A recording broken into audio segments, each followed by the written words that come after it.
అమ్మకాల్లో మన భాగ్యనగరం బలా అనిపించుకుంది. గతేడాది గృహ విక్రయాలు బాగా జరిగాయి.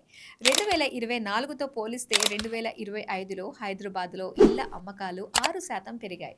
2024లో 51,337 ఇళ్ల విక్రయాలు జరగ్గా 2025లో అది 54,271కి పెరిగింది.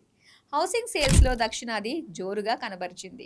హైదరాబాద్, చెన్నై, బెంగుళూరులో ఇళ్ల అమ్మకాలు 15% పెరిగి 1.33 లక్షల యూనిట్లకు చేరాయి. ఈ మేరకు వివరాలను ప్రాప్టైగర్ సంస్థ తన తాజా నివేదికలో వెల్లడించింది. అయితే దేశవ్యాప్తంగా 8 ప్రధాన నగరాల్లో అమ్మకాలు 12% తగ్గినట్టు పేర్కొంది.